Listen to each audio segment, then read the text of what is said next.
Even up now, most of us tukyebuuza. Robert Kyagulanyi Ssentamu, Bobi Wine gwe tumanyi. Amaanyi gano gonna gakozesa okulwanyisa Yoweri Kaguta Museveni, omusajja afugidde ebbanga emyaka wajinda baaga 40. Nti n'abasajja abali ku ranka ya Geno gyaliko kyebatasobola kukola, n'abasajja abalina essente obuwanana kyebatasobola kukola, abasinga tubadde nga twebuuza, what is that invisible hand eyamba ku Kyagulanyi okubanga alwanisa Museveni bw'ati? Gwe ssebo oba nnyaba ndaba olunaku olwaleero ku mukutu ogwa Vastrange ensonga eno ennyonnyoddwa. Kyagulanyi Ssentamu Robert Bobi Wine si wa bulijjo ng'abasinga bwe tubadde tusuubira. Njagala olabe oba owulire that extra energy, that invisible hand eyambye ku Bobi Wine okubanga tusiza Museveni wano wali, because the truth be told, omusajja agonze era essaawa yonna we kataligirya eribiika amasumba. Bampita Simba ovuga video katukomewo.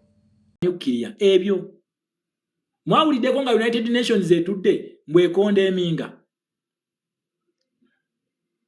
yesinga n'ebisiyaga babadde bawanga miliyoni 24 eza dola, temunnatuwa na accountability. Tuddemu tubasaba accountability ya sente z'ebisiyaga mbwammwe. Tuddemu tugibasabe, mwatuwadde accountability olowooza olw'okusiika twabyerabidde. Nale mubadde temulya sente z'ebisiyaga. Tugibasaba accountability mwagituwa. Mwe tukyasirise busirisi. Tukyanyi nti mwe mubadde mu promoting ebisiyaga, mwe mubadde muyigiriza abaana okulya ebisiyaga mu masomero nga America ebawa sente Donald Trump yazijjeewo. Tukomyewo zi video bakulu. Tuddemu tusaba accountability y'ebisiyaga. Mwagala tutinkuula. Mwagala kututinkuula. Go slow. Go slow. Temutinkuula bannayuganda, tulina wino mungi. Kitegeera, tulina wino mungi. Sente Donald Trump ze yabaggyeko kuliko ki? Tekuliko ez'ebisiyaga ze mubadde mufuna. Kati buli wano bwebuzaabuza. Mulowooza tuli basiru, kale Bujinga addemu abyogereko mu kyaki ye. Addemu abyogereko. Buli ebisiyaga ne bunywerako n'egundi, ne bunywerako n'enshabwe. Ati buli wano bwegizaagiza muli ebisiyaga. Mulowooza ebikyatukolako, tulina wino mmwe temututinkuula. Mukitegeera, temututinkuula. Wabula nze ekintu kye mbagamba muve mu kwesirwaza, bagenda bakuba. Uganda wegenda bagenda kukuba mmwe. Mugenda kutya. Akuba bano. Ebyo. Bw'obanga oli mubaka, ng'oyimiridde ne bannansi, ng'oli kansala, nga wawangudde, oyagala political career yo okugenda mu maaso. Please. Back off the legitimacy. Back off. Muve mu kintu ky'okulegitimizinga sham elections. Kansala, meya, MP. Temulya mu bannayuganda olukwe. Okalubya emirimu president gy'agenzeeko. Wabanga agenze bagamba we should not legitimize. Please. Eno event gye mugenda okukola ku ground. Yegenda okutuwa amaanyi oba okutunafuya. Nkiddamu, politics are slowing a revolution. Politics are slowing revolution. Legitimacy kitegeeza to verify, to justify, to validate. Nti ebikolobero byonna byonna ebyakolebwa ku bantu mu kalulu ako ddala byali mu mateeka. Naye banga tebakkiriziganya n'ebyo bikolobero, boycott is their right. It is their constitutional right under the Political Parties and Organizations Act of 2005. Boycott. Yensonga lwaki ba boycotting okujjayo certificate eyo. Kati tubasaba twemekoma ku certificate n'ebigundi byabwe tubizire. Twagende nti akalulu tewaali. Naye yenna yeetantala munnayuganda nkugambye muteekeko question mark kabeeraani teekawo. We tumalira okukisuula tugenda bad campaigninga. Ate nga tubad campaigninga mazima. Ategedde tugenda bad campaigninga mazima. kugambye legitimacy means to validate, to justify, to show something that it is legally acceptable. Ebintu ebyo bya meeting amateeka ga democracy ne human rights. The answer is not anywhere in Kavule. Kavule. Tebakulimba ndio omuzungu bagenda muwa opposition leader. Simanya kwatagana naye nkulaze revolution zino zitandika zitya. How are revolutionary leaders selected? Because a revolutionary leader is just selected. Bamu selectinga. Revolution ye mu selectinga. Naye kugambe kitambuza revolution gye bayita invisible hand. Jibaita invisible hand. Kati eno invisible hand oli tasobola kugitegerera gwe bali mu kulwanyisa. Oli yagenze dda mu NAM, yagenze dda mu BRICS, bw'ataakwate opposition leader gwalonze, bw'ataamuwa abazungu, ate abazungu bakwatagane n'oyo. Otaba musiru obeera muloge. Omuntu gw'omuwono gwakwatagana naye. Eno stage gye tuliko si yakulonda revolutionary leader. Si yakulonda leader of opposition. Yakusasulira bikolobero bikoleddwe ku bannayuganda. Yakusasulira. Tugenda kuyita mu sanction. Tugenda kuyita mu international isolation. Jeke nga tuyita mu Rome Statute. Just watch the space for God and my country Uganda.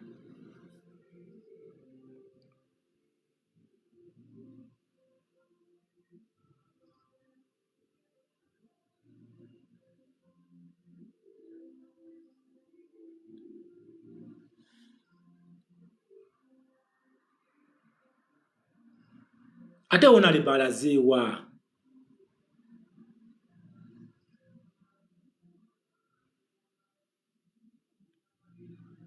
Mude muite wona le bwano request erabika yaweddeko. Mude muite wona le bwano mu sharing live enajje.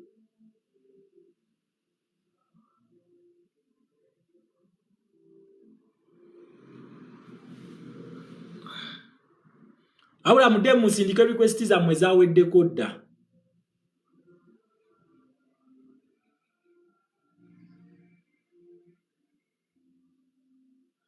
Send in request.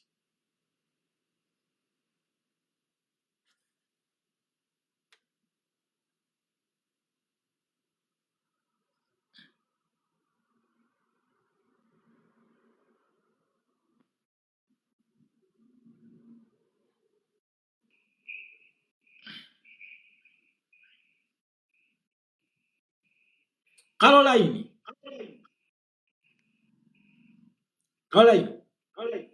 Banjise bankuye. Ogamba otya? Ndi bulungi ogamba otya? Oli munyankole oli muki? Ndi Muganda. Genda maaso. Nengo ina eko. Naye kati gwe jekke. Olaba entweyo esobola okusindika ano request n'enjikuwa ku gutwe gwogo ogutategeera kulinganga ogwe konkome. Olowooza nsobola okukuwa request ani yaga nti wano watuulawo abasiru.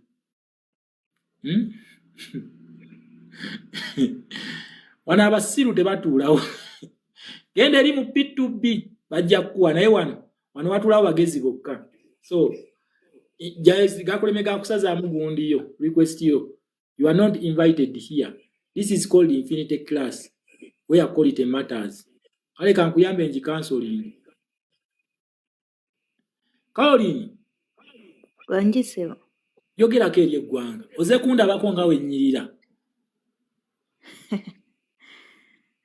Nze kuwuliriza kiti otugamba. Maliriza. Watandise ssaawa 2. Naakanyuka nti nze. Akajigendako katikati kuba naakanyuka. Ng'olabye.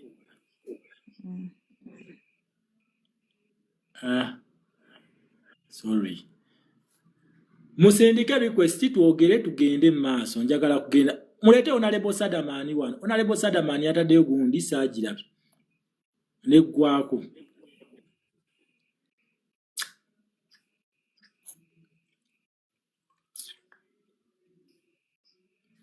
How are you Maila? Temwagala kwogera kye mugamba nzigalewo. Kye mugamba nze sina bya kukola mbu.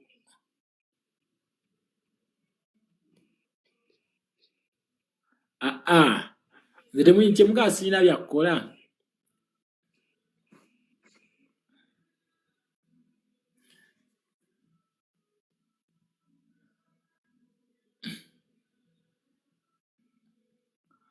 Alright, talina kyakuteesa. Kye mugamba nze sina bya kukola.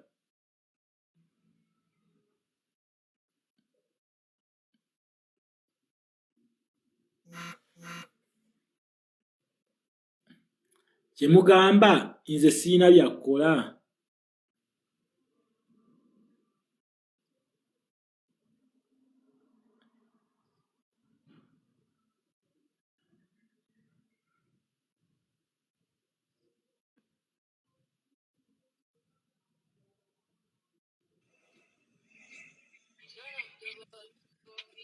Assalamu alaikum wa rahmatullahi wa barakatuh.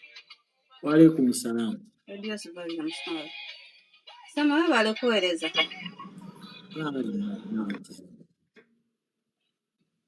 Wewe wale kueleza, wewe wale kusomesa. Ekyo kyatutumwa. Oba oli abanafu abalina obwongo butono tunaakwatamu ko tuneekaka ne tutegeera.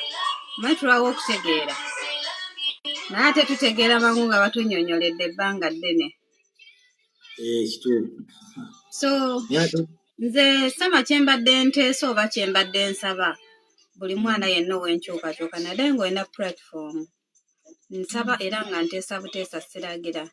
Timbadde nteesa tuddeyo okukuba buli omu agamba omukulembeze waffe Yesu yafulumye. Bangi boogera byonna buli omu ayogera kyakola ki kyayagala. Ate abamu kitwabadde tukisabirira oba oli awo kituukewo nti ayinza okulwana ate okusingako bw'abadde alwanira ku ki ku ground. Buli omu ebintu bino abitegeera bubwe.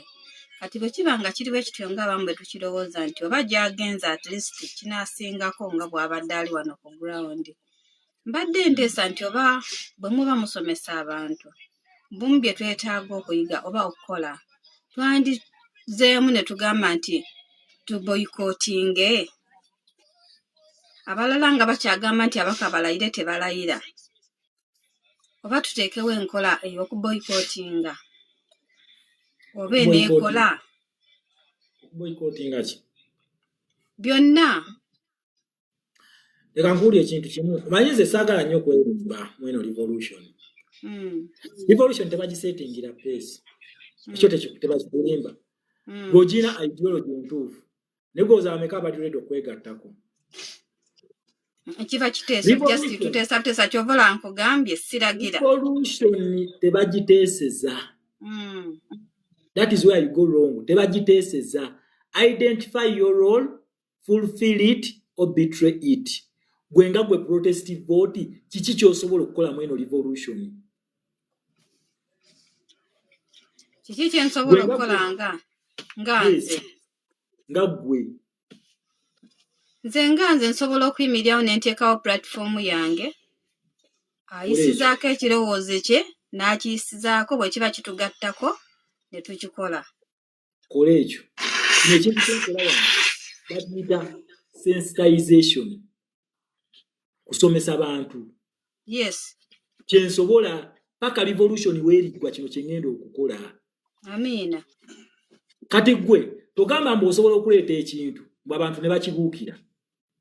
Oyina kukola kintu ekyo gwe n'okikulemberamu.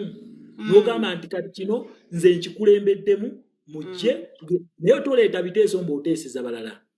Revolution etambulira ku revolution leader gwetambulirako kyovola tubeera mu kiseera omunaga tukwata amajambiya abantu baga tukolesa ki cooperation abala bagamba tubeere nani violent revolution leader nakugamba wano oya ina command esobola influencing ekintu kyonna mweno revolution okitegera gwe n'owona agamba mbu tuboycotting bameka abali ready okuboycotting gojja kikola gwe nga gwomu oboycotting kituufu n'ogenda kikola gwe nga gwe togenda kugamba nti tuboycotting fena bana Uganda ogenda kera ku machanga onyize ngo mwagu kuli mu nnyindo ogambe nendeeta strategy ne mugana okujegattako okolime kituufu Okitegedde? Mm. So mu revolution muno ife ng'oggyeko ba leaders bo bayina ogundi bayina responsibility okulaga direction. Igwe munansi gwenga gwe oyina loolo. Nze ona bano mbadde kuno nga nsomesa abantu nga bawerako 3. Naye nenkeera ku makya neŋŋamba njagalayo abantu 10 ku 3 ebibadde kuno eno. Tugende ku State Square wali. Togafuna. Siweza 5 mangi siweza abantu 10. Naye ate nga video zange waliwo ababusazeemu bugenda kutambula bangi bakiige bagambe kino kibadde wano kino kibeera bwekiti kino kibeera bwekiti. Kuliko kunene abaana basala video. Naye nga omugamba kola live nga tasobola gikola. Okitegeera? Kati nga yo mulimu gwa kusala mu video ewerolo ye gyasobola mweno revolution era gyalina okuzannya. Tine wanasanga video ya president agenda gikwata agisala abutambuze. Waliwo Lwankole atambuza video. Nomanyi video ya Lwankole mu abantu beetuukako. Era Lwankole watakola loolo ye abantu abo tebajja kumanya message eyo yabadde etya. Kati nze wesijje kusomesa bana abantu 3 balina omuntu yajja okugira twabadde washama ne tusoma kino tukikebereko. Kati unaye nga akiyiga. Revolution ngegejja. Kati time eriwe enaaba etuuse. Revolution it is an automatic switch. Era buli munansi ajja kumanya. Naye gwe newoona akeera ku makya n'oyiya strategy yabadde bawoza mbuno kati Bannayuganda mwegatte tulemese Museveni okulayira. Naye nga bali bweru. Wa media yerabidde loolo ya media mweno revolution. Kati yalowooza mbu agenda kubeera eri gy'atudde mu katanda ke gy'ali bw'alagira ab'oku ground basituke. Okitegedde? So gwe strategy yonna gy'olowoozaako ntuufu gikulembere wena abantu ogiyigiriza abalala. Kyogenda okukola. Naye ogamba mbu tugisomesa abantu teri agenda kwegattako kubanga revolution etandika naawe nedda mu nnyumba yo, that is your household, nedda mu baneighbor bo, nedda mu mikwano gyo. Bwetyo bwegejja. Mikwano gyo emeka gy'olina gy'osobola okuguza idea eyo. Webale nnyo resilience yakuwandiikidde. You cannot command where you cannot lead. In a revolution everyone leads but it is a role. Wabula bali balina responsibility. Nze mbaliidinga mu bintu bya Google okugenda okunoonyereza. Mbaliidinga mu bintu bya generation yene bya digital. Nenkuliidinga ne gagenda ku Google okebere kino ne kino ne kino ogenda kisangayo. Nenkuleetera linki nga nkirabye. Nawe n'ogenda n'okisoma. Era kati Rwanda eyo weegobeddwa mu basketball ogenda kusanga ekya mu video nga bungi nnyo ng'abantu babulina. Naye kitandikidde wano kati eyo responsibility yeyo loolo yange. Nze nganze omuntu. Kati sisobola gikaka. Bwa protest vote nze nganze mbinoonyereza eri nawe genda obikole. Tojja. Tosobola kusomesa nganze wensomesa tokisobola. Ate gwe olina ky'osobola okukola nganze kisobola. Okitegedde? So mu revolution fena tubeera ne loolo zaffe. Naye kati gwe giyo gambe kiki ensobola okukola. Kupostinga video yankyukakyuka. Kusala ka video. Kusharinga. Kukomentinga. Kola kino. Bwe bate bakola. Naye obambu oyagala kukola kintu kiri collective. Ogenda keera ku makya ng'omwogutadde mu nnyindo. Genda tuya abantu. Ng'onyigidde ensi. Ate gwobeera onafuwa. Gwenga gwe. Yeah. Nenze jinga kata konti nina okunoonyereza ebintu bino. Mbiwe Bannayuganda babitegeeri. So, zona strategies zetugenda okukola. Zijja kujja zokka automatically gwekera ku makya okole kikyubireke. Towewa na stress. Ebyo badde batekamu. Bannayuganda muganye okusituka. Bannayuganda mwali mu president olukwe. Ebyo gwe bagamba gwe baliddemu olukwe. Yatugambye tugenze international. Era n'agamba abantu abali mu chatters beetegeke. Era ogenda bala buli wanaabeera nga weebali. Kuba kati revolution yakyusiza shift. Era wanadda ejja kudda ku ground. Era ojja biraba nga bikola ki nga bitambula. That is it. So towewa mulimu gutali gugo. Mweno revolution mukwano. Okay. Anti mu bintu byetuyiga n'omwana atabuuza mu kirasi tayiga. Oluusi ebintu ebimu tubyebuuza ku bannaffe ne tuyigirawo. Ate n'okusirika ennyo era oba tolina ky'ogenda kutegeera. kikigenda maaso. nga gwebuuzizaako si wa P2B ko wa P2B n'akatono k'omanyi agenda kakusangulamu. Thank you. Jude wuuyo omushyalingidde live atudde ne waggulu. Shama, how are you, Amma?